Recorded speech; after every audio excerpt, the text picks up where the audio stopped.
Hello everybody, my name is Dariush Ahmadzadeh. I'm a mechanical engineer from Iran. My native language is Persian and I speak English and Arabic too.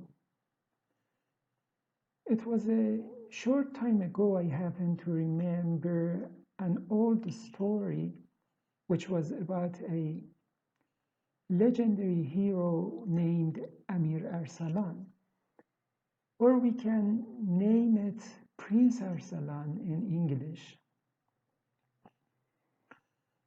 The story is one of the most famous novels in Persian folklore, which had been told to King Naser of the Qajar Dynasty in the 19th century by his storyteller Mirza Mohammad-Ali Naqeeb Al-Mamalek.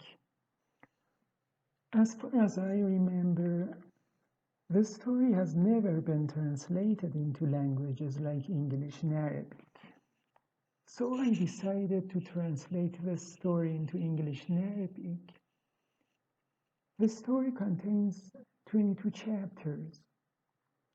And so far I have translated 3 chapters.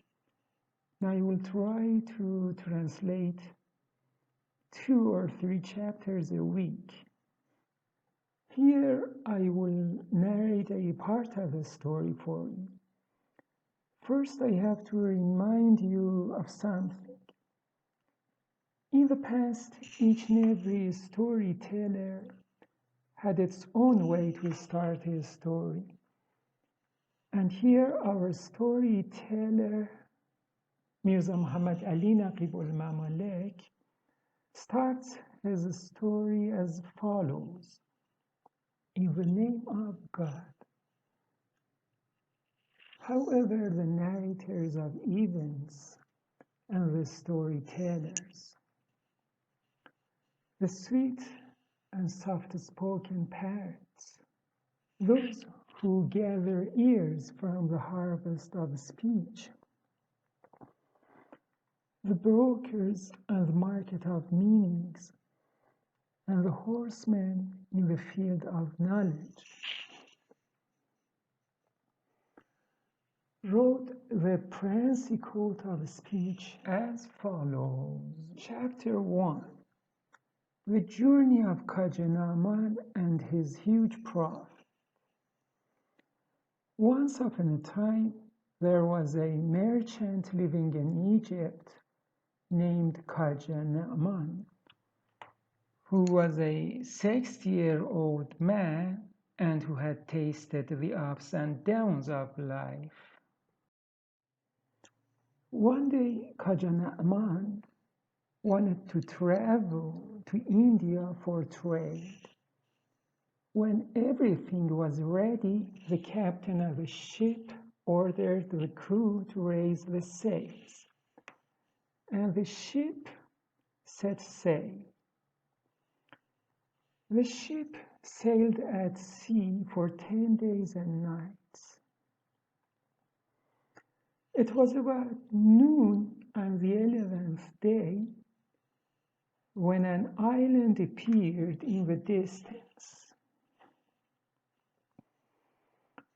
Qajar Dynasty, who had been on the ship for 10 days and nights, wanted to take a tour of this green and fertile island to get refreshed.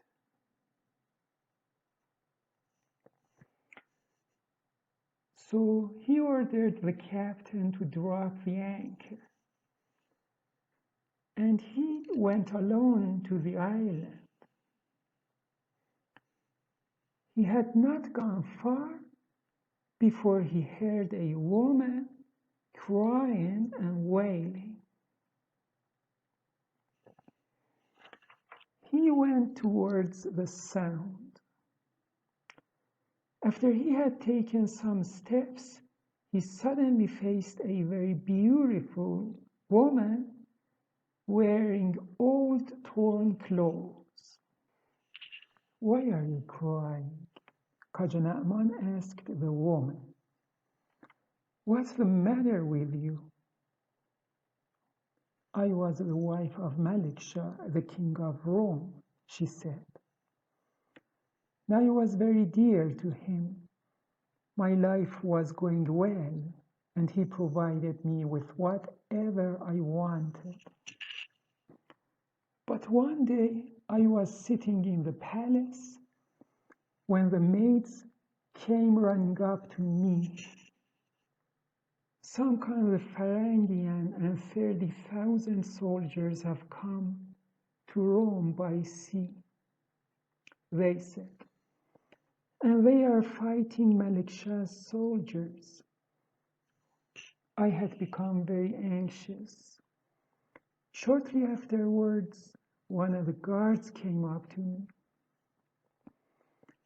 Malik Shah has been killed, he said, and some kind of Phalangian is approaching your palace. I cried and wailed when I heard this. But then, instead of doing nothing, I began to think of a solution. I immediately went to the kitchen and wore maid's clothes. Samkan ascended the Roman throne, she continued, and he ordered all the maids arrested. I was among the maids as well. They chained us and put us on a ship to send us to King Petrus the Phalangian. When we arrived on this island, we were all taken off the ship to get refreshed. I too came out of the ship, went for a walk, and watched around the island. Suddenly I noticed that no one was in the island and that everyone had boarded the ship and left the island. Only I remained on this island. I've been on this island for 40 days now, and I ask God for death 1,000 times an hour. Qajar Dynasty took the woman with him to the ship and told the captain to return the ship to Egypt. When they arrived in Egypt, Qajar Dynasty gave the captain 100 gold coins, in addition to paying him the cost of traveling to India, and then ordered all his possessions taken out of the ship. The king of Egypt, who knew Qajar Dynasty, was staggered by his return and asked him about the reason for his return. "O king, I heard on the way that King Petrus the Phalangian had sent some kind of Phalangian to Rome with a corps of 30,000 men," Qajar Dynasty said. "They killed Malik Shah the Roman, and now Rome has fallen into the hands of some kind of the Phalangian. Qajar Dynasty has informed us of some important news," the king said to his chancellor when he heard this.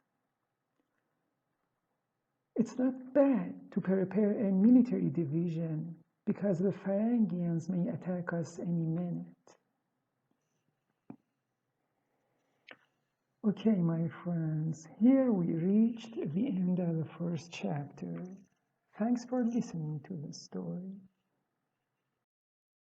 You can access the first chapter in the form of an audiobook for free using the link I provided to you in the description section. After having listened to the story, If you liked the story and would like to have the other parts of the story, you can send me a message via Gmail to get access to the file.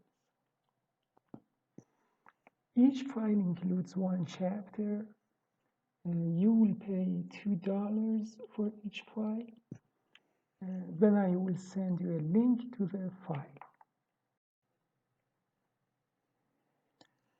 You can listen to the files and view them on Google Drive, but you can't download them. And the other point is that you've got to have a Google account to access Google Drive. And I'm sure all of you have a Google account because you're using YouTube. So please send me your messages via Gmail. Thanks a lot, Dariush Ahmadzadeh. Bye-bye.